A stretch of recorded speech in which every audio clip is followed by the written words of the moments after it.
আছে তারা তো লোন দিচ্ছে, কিন্তু তাদের মধ্যে দুষ্ট বুদ্ধি ভরা।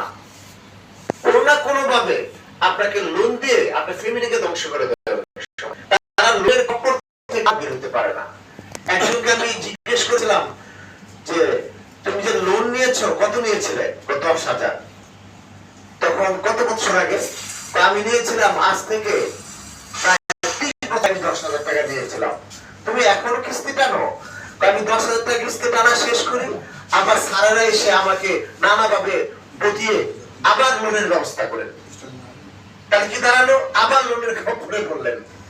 এভাবে লোন শেষ করে কিন্তু শেষ হয় না, লোন শেষ করে লোন শেষ হয় না। অর্থাৎ 30 বছর 40 বছর দেখবেন অনেক মহিলারা এলাকার যে ক্ষুদ্র ঋণ সংস্থাগুলি আছে দেখবেন 30 বছর যাবত এই ঋণের খপ্পরে জর্জরিত। আপনি লক্ষ্য করে দেখবেন শেষ হয় না। এটা একটা তেলেস্পাতি একটা এমন একটা কারবার যে আপনাকে এই লোন থেকে বের হতে দিবে না। এটা না, যুবকণ্ঠ এই আদরে না গিয়ে দেখাতে হবে তোমাকে একবার লোন দিয়েছি, তোমাকে আর লোন নিতে হবে না আমাদের কাছ থেকে।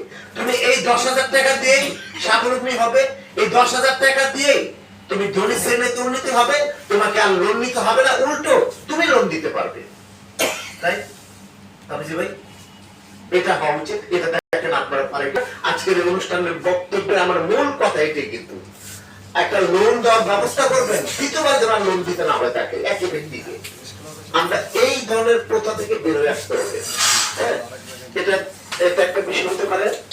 আর যুবকণ্ঠে শিল্প সাহিত্যকে আরেকটু আমি পত্রিকার একটু ঘাটাঘাটি করেছি। পত্রিকার মান এত সুন্দর করেছে দেখেন। আগে দর্শনদারি, তারপরে গুণ বিচারি, কাগজ, গেটআপ, মেকআপ সব ভালো। কিছু ত্রুটি আমার চোখে ধরা পড়েছে, এটা পার্সোনাল বলবো। তো এই সংকলনটি এত চমৎকার, এত মান সম্পন্ন, এর মধ্যে পিছনে কিন্তু কোনো কার্পণ্য হয় না।